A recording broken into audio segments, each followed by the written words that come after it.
Oke, baik. Assalamualaikum warahmatullahi wabarakatuh. Alhamdulillah teman-teman kita masih bisa bertemu kembali dengan keadaan sehat walafiat walaupun lewat online ini. Nah, untuk pembahasan kita pada hari ini yaitu mengenai etnografi desain. Dengan pemateri saya sendiri Tiviana dan rekan saya Putri Bayu Haidar. Selanjutnya mengenai konten overview. Pertama kita akan bahas mengenai definite ethnography research and describe when to use it and how it developed, yaitu mengenai definisi penelitian etnografi, kemudian cara menggunakannya, mohon maaf kapan menggunakannya, dan describe when to use it and how it developed, yaitu dan bagaimana penelitian tersebut berkembang. Nah, selanjutnya, identify three types of ethnography design. Identifikasi 3 jenis desain etnografi. This is the key characteristic of ethnography research. Ciri-ciri utama penelitian etnografi. Selanjutnya ada identify potential ethical issue in conducting an ethnography. Ada identifikasi potensi masalah dalam melakukan penelitian etnografi. Selanjutnya ada describe the steps in conducting an ethnography. Menjelaskan langkah-langkah dalam melakukan etnografi. Dan yang terakhir ada is criteria usable for evaluating an ethnography research study, yaitu mengenai berdasar kriteria yang berguna untuk mengevaluasi penelitian etnografi.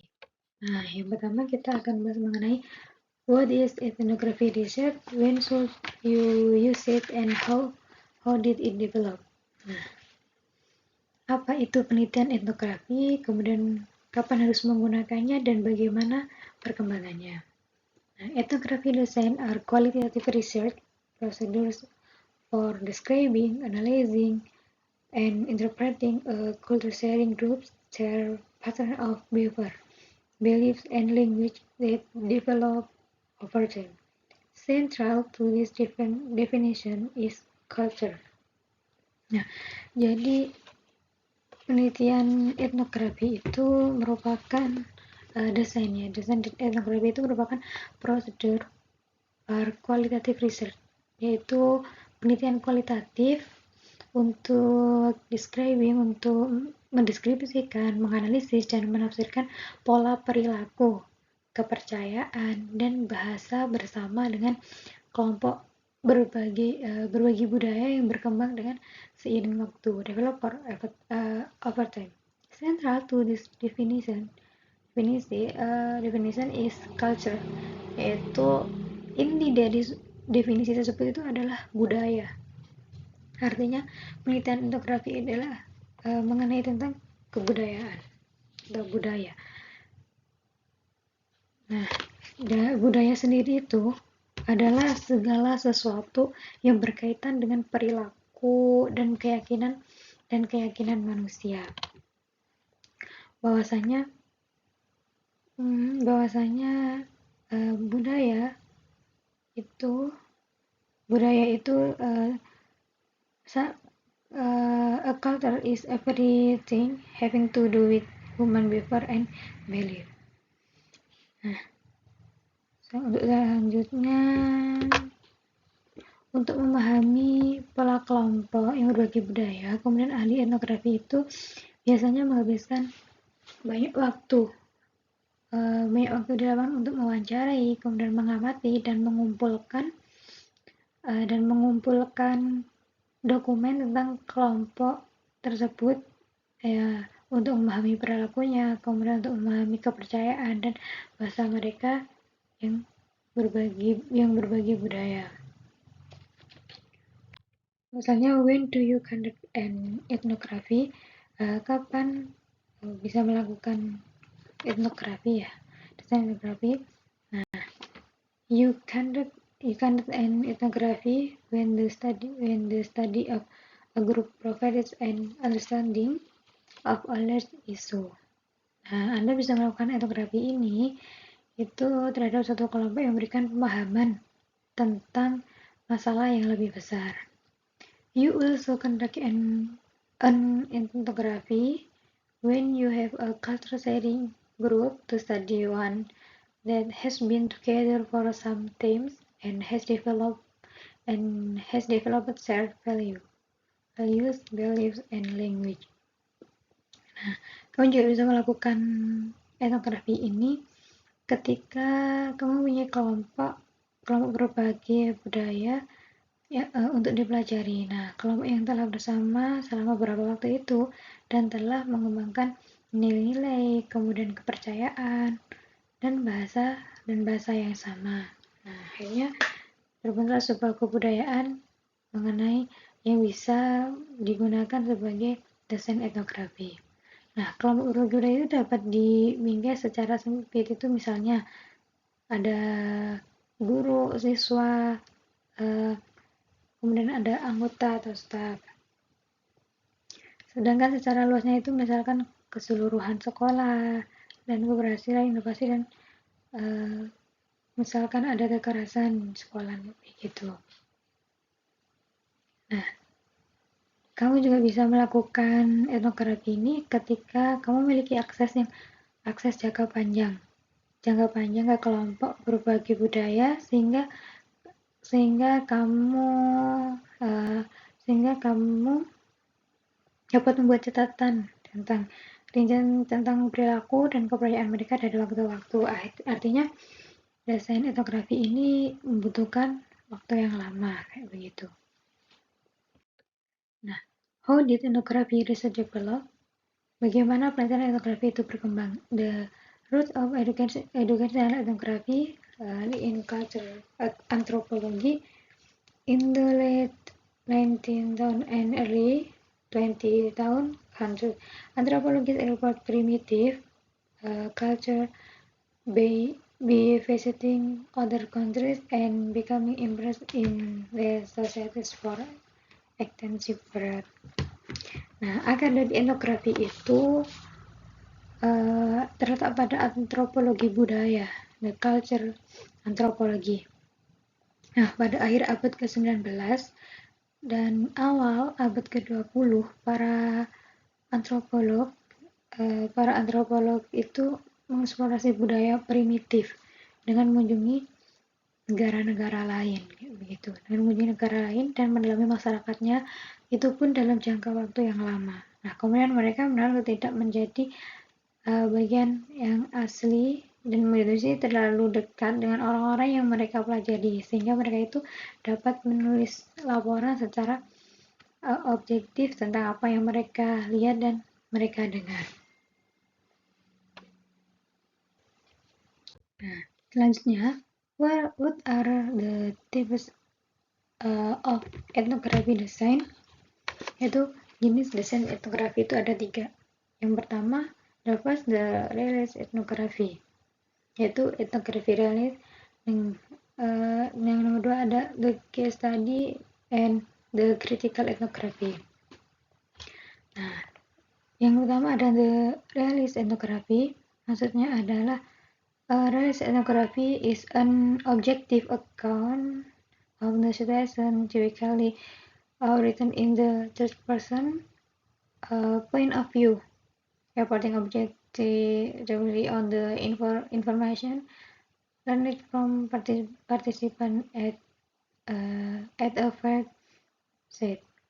Nah, dalam etnografi realis itu merupakan pendekatan yang populer yang digunakan oleh para antropolog budaya. Nah, etnografi realis ini juga merupakan sebuah penjelasan objektif mengenai situasi, kemudian yang biasanya itu ditulis dalam sudut pandang orang ketiga. Nah, dalam sudut pandang orang ketiga yang melakukan secara objektif informasi yang dipelajari serta yang dipelajari bahkan dari lapangan maupun dari lapangan. Nah, untuk yang lainnya yaitu the case study. Yang selanjutnya adalah studi kasus, yang mana studi kasus ini merupakan a case study is an interactive exploration of bone system. Nah, jadi studi kasus itu merupakan jenis etnografi yang penting juga, karena meskipun studi kasus berbeda dari etnografi dalam beberapa hal penting, yaitu misalkan peneliti studi kasus mungkin fokus pada programnya, kemudian peristiwanya atau aktivitas yang melibatkan individu daripada kelompok itu sendiri. Nah, untuk yang selanjutnya ada untuk contoh dari the case study ini, yaitu contohnya studi kasus yang dilakukan oleh Padula dan Mallory, yaitu mengenai 4 perempuan yang kembali ke universitas sebagai mahasiswa doktoral penuh waktu. Dalam studi kasus ini, penulis itu mempertanyakan keputusan siswa untuk kembali ke sekolah itu apa gitu. Nah, kemudian bagaimana mereka menggambarkan pengalaman masuk kembali dan bagaimana pengalaman lulus yang bisa mengubah hidup mereka. Nah, melalui wawancara dan observasi terhadap para perempuan tersebut ya, peneliti menemukan beberapa tema mengenai keyakinan yang dianut oleh para perempuan tersebut. Misalnya, para perempuan tersebut percaya bahwa pengalaman pasca sarjana mereka tidak sesuai dengan kebutuhan mereka, karena terus kemudian mereka keluar lagi, kemudian masuk lagi kayak begitu. Jadi tidak sesuai dengan kebutuhan mereka. Nah, ketika mereka butuh, mereka masuk lagi. Kemudian mereka membandingkan diri mereka dengan mahasiswa yang lebih muda, dan mereka merasakan kebutuhan umum untuk menyelesaikan program mereka secara cepat. Nah, yang ketiga ada the critical ethnography, yaitu etnografi kritis. Dalam etnografi kritis ini merupakan critical ethnography are a type of ethnography research in which the author is interested in advocating for the emancipation of group marginally in our society. Nah, dalam etnografi kritis ini merupakan sebuah penelitian di mana peneliti itu atau penulis itu tertarik untuk mengadvokasi emansipasi kelompok marginal dan masyarakat kita. Nah, dalam critical ethnography, yaitu seperti dalam etnografi sekolah, yang menurut perspektif kritis ini itu proyek ini berfokus pada isu pemberdayaan yang dirasakan oleh siswa dan guru marginal di sekolah. Nah, kepala sekolah mengupayakan partisipasi kolaborasi aktif melalui dialog bersama dengan guru dan siswa. Para peneliti juga menganjurkan perubahan dan menyoroti ketegangan yang membuka pertanyaan baru, bukan malah menutup sebuah pembicaraan. Nah, meskipun pandangan penulis tidak dijelaskan secara eksplisit dalam teks tersebut, ketertarikan mereka itu terhadap perubahan dan visi baru kepemimpinan di sekolah bagi individu itu sangat jelas. Selanjutnya kita ada educational anthropology focus on cultural group such as ada career on and life histories or analysis of individual. Nah, kemudian ada optimal work and leisure groups within classroom or schools. Nah, yang ketiga adalah studies of single classroom abstract as small societies, dan yang keempat ada studies of school facility or school distributed approach this unit as discrete communities. Nah, selanjutnya ada What are the key characteristics of ethnography research? Yaitu apa sih karakteristik utama penelitian etnografi ini? Yang pertama ada culture themes, ada tema budaya. Nah, selanjutnya ada a culture sharing group, kelompok yang berbagi budaya. Kemudian ada shared pattern of behavior, belief, and language, yaitu adanya pola perilaku, kepercayaan, dan bahasa yang sama. 4. Ada fieldwork, yaitu kerja lapangan. Nah, yang dimaksud dengan tema budaya yaitu uh, culture themes, culture theme sharing, culture sharing, culture sharing. Nah, untuk yang tema budaya ini itu para etnografer biasanya mempelajari tentang tema-tema budaya yang diambil dari antropologi budaya. Nah, tema budaya ini sendiri, culture in ethnography is a general position declared or implied that is openly approved or promoted in a society or group. Nah, tema budaya ini adalah etnografi yang mana posisi umum yang dinyatakan atau tersirat yang disetujui atau dimisal secara terbuka oleh suatu masyarakat. Atau kelompok. Selanjutnya ada a culture sharing group, yaitu kelompok berbagi budaya. Nah, di kelompok berbagi budaya ini merupakan sebuah etnografi dalam dua atau lebih individu yang memiliki perilaku, kemudian memiliki kepercayaan dan bahasa yang sama. Nah, misalnya kelompok yang dipelajari dalam etnografi itu ada, misalkan nih, contohnya di buku itu ada 47 siswa dalam kursus pendidikan jarak jauh dalam mata pelajaran mengenai sumber daya lingkungan. Kemudian adanya 16 guru siswa pendidikan dasar. Jadi kayak udah ada kayak ada grupnya tersendiri, misalkan berapa orang, berapa mahasiswa, berapa guru, dan sebagainya. Nah, yang ketiga adalah set pattern of behavior, belief, and language, itu pola perilaku, keyakinan, bahasa yang dibagikan. Nah, dalam pola bersama itu, yaitu adalah etnografi adalah etnografi yang mana interaksi sosial umum yang stabil sebagai aturan dan harapan kelompok.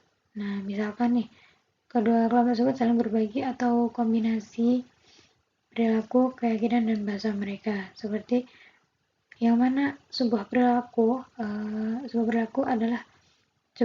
dalam etnografi itu adalah tindakan yang dilakukan oleh individu dalam suatu latar budaya.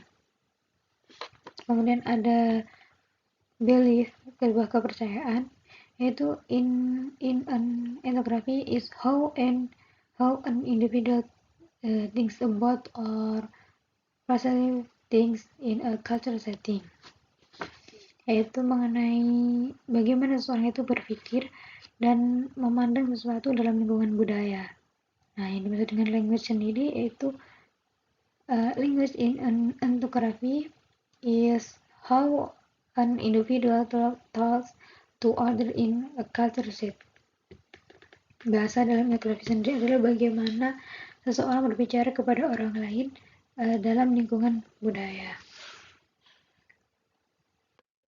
Nah, yang kelima ada descripting themes and interpreting, yaitu yang nomor 6 ada context or setting, dan yang nomor 7 ada research reflecting.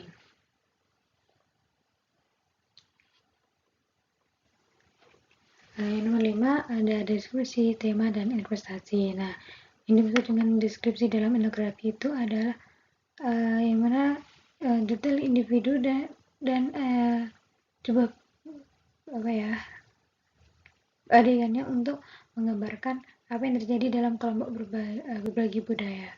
Nah, uraian tersebut itu perlu dirinci dan peserta perlu mengidentifikasi secara spesifik. diskusinya bagaimana, temanya bagaimana, pastinya bagaimana.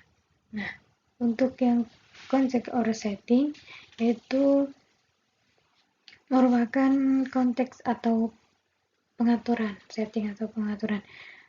Konteks karena etnografi adalah sebuah latar, kemudian situasi atau lingkungan yang melingkupi kelompok budaya yang diteliti. Nah, itu hal itu tersusun dan saling terikat antara faktor-faktor yang bersejarah, agama, politik, ekonomi, dan sebagainya. Nah, yang ketujuh ada ada refleksi peneliti. Nah, dalam etnografi mengacu pada kesadaran peneliti untuk mendiskusikan secara terbuka peranannya dalam penelitian dengan cara misalnya menghormati dan menghargai lokasi penelitian tersebut.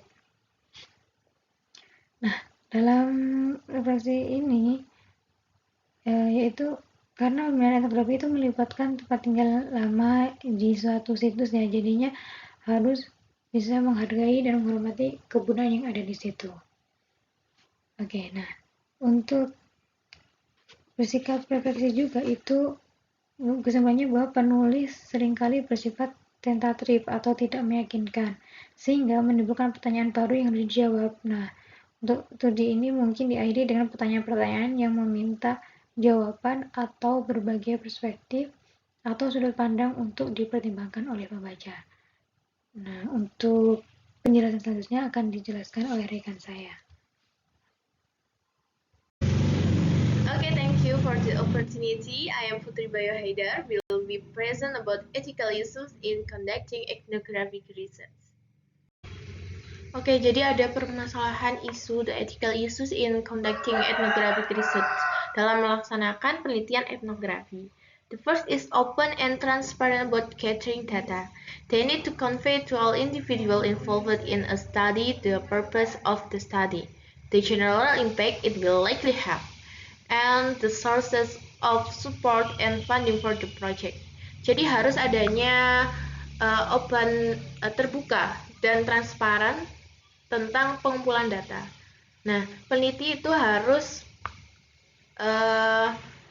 melakukan penyampaian terhadap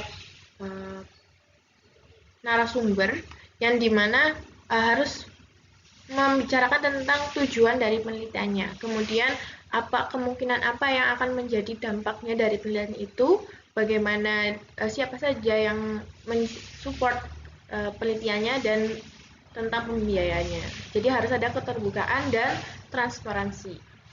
And then to the people and place with a respect toward causing them no harm, preserving their dignity and ensuring privacy. Researchers and participants need to negotiate limits related to this factor so that other researchers may not be barred from entering the site in the future. Jadi kita harus mempelajari orang-orangnya dan tempat-tempatnya tentunya untuk kita bisa menghormati mereka sehingga mereka merasa aman dan kita menghormati dari martabat mereka dan kita harus menjaga privasi mereka sehingga peneliti dan partisipan itu harus bernegosiasi apa saja batasan-batasan yang harus dilaksanakan oleh peneliti, apa yang harus dihindari dari peneliti, kemudian mengakibatkan nantinya peneliti selanjutnya itu mudah untuk melaksanakan penelitian di tempat yang sama, mungkin dengan penelitian berbeda, tapi itu akan lebih mudah diterima karena ada kesan baik sebelumnya. Okay, the third is ethnographers also have a responsibility to the scholarly community. This responsibility entails not deceiving or misrepresenting participant or reader. Example, fabric, evidence, falsity, plagiarism, or failing to report misconduct.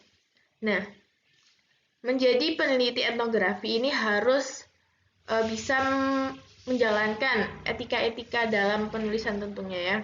Jadi tidak ada namanya plagiasi atau penipuan di dalam data-data yang diberikan, dan tidak ada yang disembunyikan dari data yang diterima. Misalkan ada kesan buruk atau data-data yang seharusnya tetap disampaikan, tapi karena sesuatu itu dia tidak sampaikan. Jadi harus melaksanakan etika-etika penelitian juga. Okay, next is ethnographer need to give back and provide remuneration to just being studied. Nah, para peneliti etnografi ini harus memberikan timbal balik tentunya atau imbalan kepada para partisipan. Casting remuneration in terms of what is fair and what the community being studied may require. Another way to compensate is to provide material assistance. Example, advocating for a group to funding agency. In a way, the reciprocates based on the needs of the participant. Nah, jadi peneliti ini harus memberikan timbal balik atau imbalan tentunya, bisa berupa uang ataupun advokasi kepada sebuah lembaga untuk pembiayaan gitu ya. Nah, kayak sebagai penyalurnya saja, tidak langsung yang memberikan uangnya, tapi bisa melalui penelitian itu akhirnya ada orang-orang atau sebuah lembaga yang bisa membantu mereka.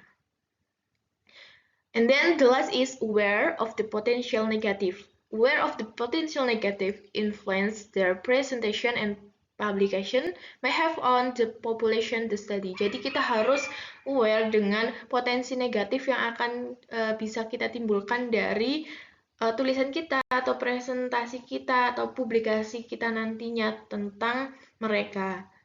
Begitu. Oke, materi selanjutnya yaitu about what are steps in conducting a ethnography. Jadi di sini bagaimana, apa saja step-step untuk melakukan penelitian etnografi. Sebenarnya dalam bukunya Creswell dijelaskan juga bagaimana tahapan-tahapan yang dilakukan oleh Spradley, yaitu ada 12 langkah, yaitu dimulai dari awal mencari informan sampai penulisan the ethnography. But kita akan fokus pada langkah-langkah yang dilakukan oleh Creswell, yaitu selanjutnya ada 5 langkah. Apa saja itu? Mari kita bahas. Okay, the step in conducting an ethnography by Creswell have 5 steps. The first is identify intent and the type of design and relate intent to your research problem. And then discuss approval and access consideration. Third, use appropriate data collection procedure, and then analysis and interpret data with a design. And the last is write the report consistent with your design. Oke, langsung saja. Step 1 is identify intent and the type of design and relate intent to your research problem. The first and most important step in conducting research are to identify why you are undertaking a study, and then which form of design you plan to use, and how your intent relates to your research problem. Yang paling penting di sini adalah mengapa kamu mau melakukan penelitian itu, kenapa dilaksanakan penelitian itu, and then kemudian desain apa yang kemudian akan kamu gunakan. Seperti yang sudah dijelaskan oleh Mbak Nindi pada materi sebelumnya tentang jenis-jenis etnografi yang ada 3, yaitu realist ethnography, case study, and critical ethnography. Di dalam ketiga jenis ini memiliki perbedaan cara penyusunannya yang nanti juga akan dibahas dalam 5 tahap ini secara berbeda-beda. Dan and how your intent relates to your research problem. Kemudian tujuan penelitian ini apakah sesuai dengan masalah-masalah yang ada di masyarakat ini, harus diperhatikan. At the realist ethnography, the focus is on understanding culture sharing group and using the group to develop a deeper understanding of cultural theme. Nah, pada realist ethnography, di sini titik tekannya adalah pada kedalaman bagaimana meneliti tentang suatu kebudayaannya itu sendiri. Jadi kenapa orang-orangnya berperilaku seperti itu, kenapa budayanya begitu, itu kedalaman dalam realist ethnography. And then in the case study, the focus in developing a deep understanding of case such as an event, activity, or process. Pada kedalaman di dalam studi kasus ini, yaitu pada kasus itu sendiri, bisa dalam peristiwa atau aktivitas ataupun proses. And the last is critical ethnography. The intent changed dramatically from just used in a realist or case study project. Pada etnografi kritikal, the intentnya adalah bagaimana cara perubahan itu yang akan terjadi. Nah, biasanya seorang peneliti etnografi kritis ini berusaha untuk mengatasi kesenjangan atau permasalahan yang ada pada suatu kelompok itu sendiri. Okay, second is step 2, discuss approval and access consideration. Jadi harus membahas tentang persetujuan dan aksesnya kita dalam penelitian nantinya. You need to receive approval from the institutional research board. Jadi harus adanya persetujuan di awal ya, bahwa kita itu akan meneliti misalkan di dalam suatu di Kabupaten Malang. Jadi kita harus mengantongi izin, misalkan kita sebagai mahasiswa UIN, maka kita harus mengantongi izin dari UIN untuk melakukan penelitian tentunya. And then you also need to identify the types possible sampling that is available and that best answer your research question. Kemudian kita harus membutuhkan identifikasi bagaimana orang-orang yang nantinya itu akan bisa menjawab dari tujuan permasalahan yang akan kita tulis nih. Jadi harus diteliti dulu siapa saja yang kiranya nanti yang harus kita wawancara dan sebagainya. Jadi membutuhkan gatekeeper in this process. Locate set for your research and then identify a gatekeeper who can provide access to the site and participant for study. Jadi pada proses ini, selain kita harus mencari lokasi yang tepat pada permasalahan yang akan kita cari, kita harus mengidentifikasi siapa sih nanti yang akan bisa membantu kita, juru kunci kita yang akan bisa menghubungkan kita kepada tempat-tempat yang bisa kita jangkau atau harus kita jangkau, dan juga orang-orang yang bisa membantu dari penelitian kita. And then you need to guarantee provision for respecting the site and actively design in the study how to reciprocate to the individual at the site. Nah, kita harus bisa menjamin bahwa kita bertindak secara ini ya, tata keramanya tuh harus ada gitu, sehingga mereka tidak merasa ada orang asing di dalam lingkungan mereka. Kita harus menjaga batasan-batasan privasi mereka. Dan dalam ketiga jenis etnografi, dalam step ini memiliki follow a similar procedure. Okay, the step 3 is use appropriate data collection procedure. Jadi kita harus menggunakan pengumpulan data yang tepat dalam prosedur ini. Jadi kalau misalkan use realist ethnography, ya berarti kita harus menggunakan langkah-langkah realist ethnography. Or misalkan mau studi kasus, berarti harus studi kasus. Critical ethnography juga begitu. And in the realist ethnography, collect appropriate data, embeding time in the file, multiple sources of information, and collaboration. Jadi bagaimana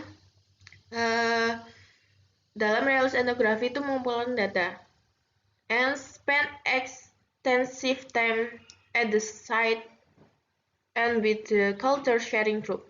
Jadi dalam realist ethnography sendiri ini membutuhkan banyak waktu ya, dan juga harus memasuki dari sebuah kelompok itu secara slowly, dengan perlahan. Jadi nggak langsung gebrakan yang saya mau meneliti ini dan sebagainya langsung diteliti terus udah selesai. Karena mereka masuk secara slowly, maka memerlukan waktu yang cukup lumayan lama. Jika dijelaskan di dalam bukunya Freshwell itu paling minimal itu selama 4 bulan. And then kita harus melakukan plan to record the data.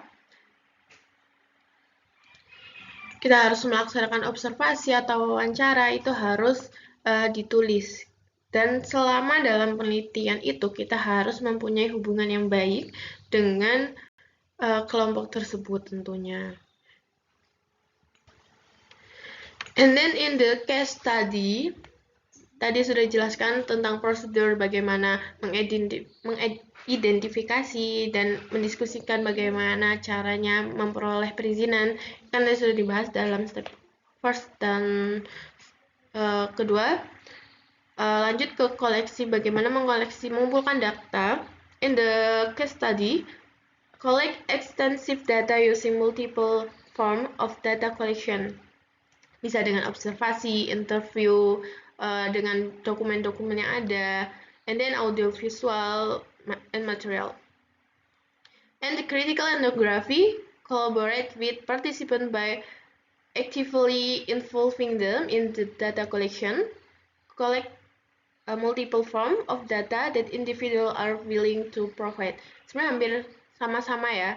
Cuman dalam critical ethnography di sini selain mengumpulkan data secara individu, secara mandiri seorang peneliti juga bisa melakukan kolaborasi dengan partisipan dengan cara partisipan ini memberikan data yang bisa menjawab dari pertanyaan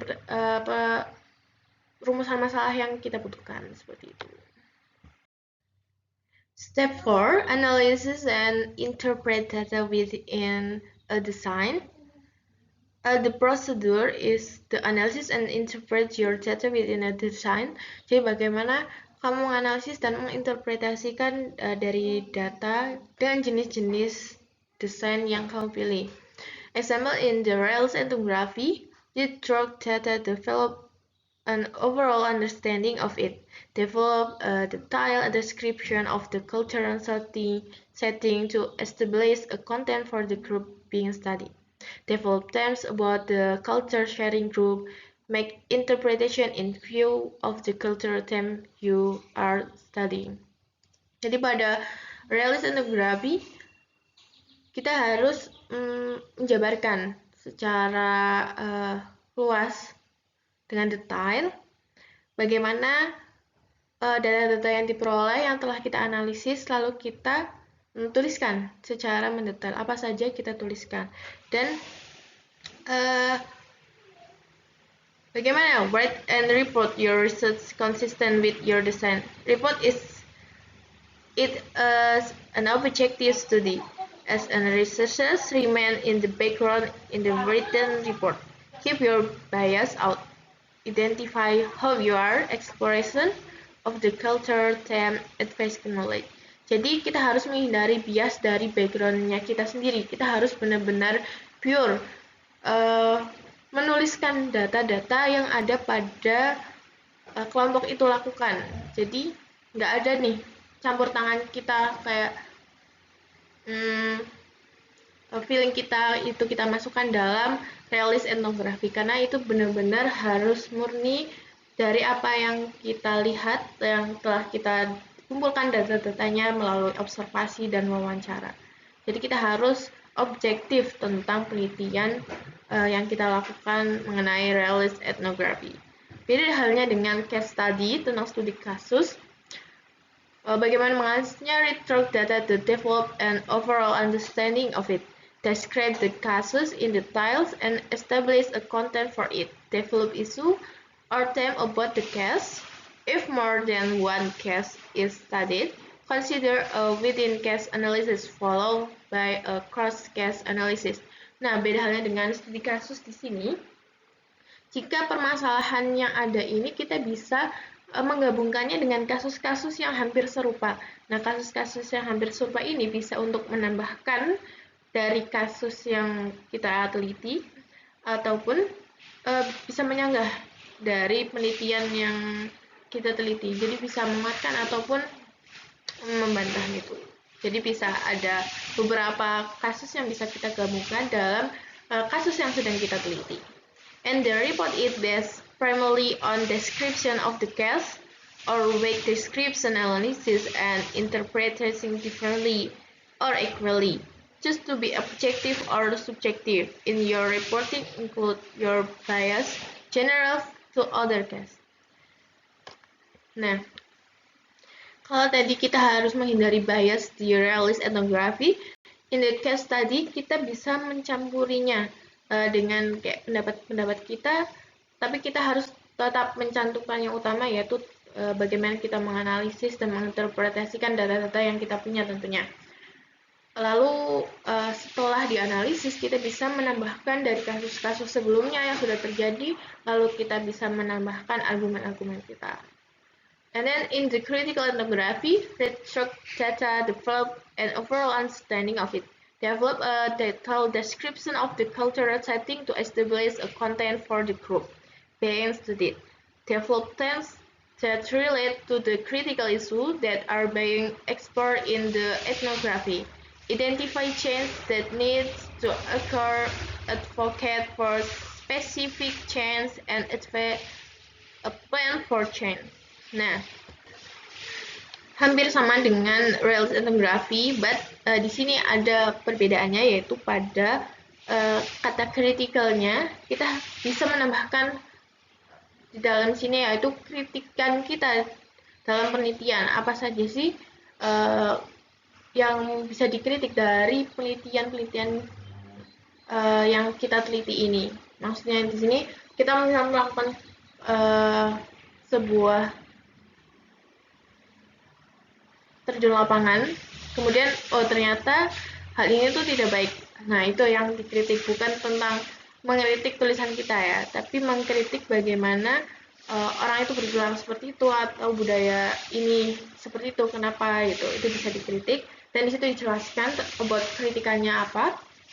And then bisa juga setelah itu kita bisa menaruh bagaimana kita change, melakukan perubahan yang seharusnya, misalkan dalam sebuah masyarakat di kota A ternyata suka buang sampah sembarangan, budayanya sudah merajalela suka buang sampah di sungai, lalu kita berikan kritikan itu yang notabene di kota besar, kenapa masih membuang sampah dengan sembarangan di sungai misalnya. Lalu kita melakukan kritikan itu, and then kita memberikan solusi, the change. Oh, ternyata dianalisis kurangnya sistem dari pembuangan sampah di sana. Nah, dari situ kita bisa melakukan perubahan yang lebih baik, yaitu dengan memintakan bisa dari pemerintahan untuk membuat sebuah sistem pembuangan sampah yang berkelanjutan dan sebagainya. And how to write it? Report is an occasion to address the critical issue that you are studying, include to specific plan of action for change based on your finding, discussion how you as well as choose you studied. Change be reflexive. Nah, seperti yang dijelaskan tadi, jadi cara menuliskannya tentunya apa yang sebagai kedalamannya, apa yang dikritik, dan bagaimana kita bisa melakukan perubahan itu adalah ciri yang utama dari critical ethnography. Okay, the last step 5 is write the report consistent with your design. Jadi kamu harus menuliskan secara konsisten dengan desain yang kamu pilih, jenis desain yang kamu pilih. Kami ulangi lagi bahwa jika melakukan jenis desain etnografi realis, kamu harus menuliskannya dengan step-step awalnya harus dengan realist ethnography. Jika studi kasus, maka harus dengan studi kasus. And jika critical ethnography, berarti menuliskannya harus dengan critical ethnography step. In the realist ethnography, written as an objective report of information about the culture sharing group. Jadi penekanannya adalah tentunya pada bagaimana suatu kelompok budaya itu melakukan sebuah aktivitas ya. Penekanannya ada pada di situ. Sementara pada studi kasus tentunya pada discuss generalizing the finding to other cases, especially if researchers examine multiple case study. Jadi bisa mendiskusikan tentang kasus-kasus yang sedang terjadi dan bisa dikumpulkan secara general, dan di sini memasukkan bias penulis, bagaimana pandangan penulis tersebut. Beda halnya dengan realis etnografi yang harus benar-benar menghindari bias penulis itu. Sementara in the critical ethnography, the researchers conclude their report with the critical tentunya. Kritik utamanya adalah pada apa sih yang dikritik dalam etnografinya ini. The issue that in heated the study and discuss how they as well as the participants have changed or benefit from the research. In the critical ethnography, tentunya pada kritik apa yang sedang mau dibahas oleh penulis peneliti. Kemudian bagaimana sih solusi-solusi yang mungkin bisa diupayakan dari peneliti ini? Apa saja sih ide-ide yang bisa menjadi perubahan sebuah kritikan yang ditulisnya ini? Six is how do you evaluate an ethnography? Oke, tibalah pada akhir dari pembahasan ini bagaimana cara mengevaluasi dari penelitian etnografi. Oke. There have 6 steps to how do you evaluate an ethnography. First is identify a culture sharing group or case to study. Jadi kita harus mengidentifikasi nih kelompok budaya ini atau kasus yang ingin dipelajari. And then focus on a culture concept, example power or akulturasi budaya ya. Recognize that this concept may be very broad. Berfokus pada konsep kultural yang dimana ini misalnya tentang kekuasaannya, suatu budaya, suatu suku misalkan, tentang akulturasi misalkan bagaimana akulturasi di Jakarta ada budaya Tionghoa dan orang Jakarta itu sendiri orang Betawi seperti itu. Dengan menyadari konsep ini yang mungkin akan meluas nih, jadi kita harus fokus pada apa sih yang akan kita teliti. And then provides evidence to show how this group has established over time pattern of behavior, language, and belief.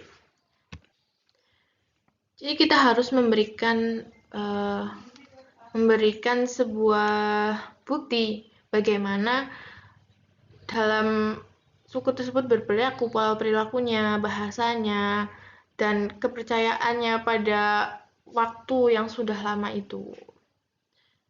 And then engage in fieldwork and gather the evidence through multiple sources, including observation and interview.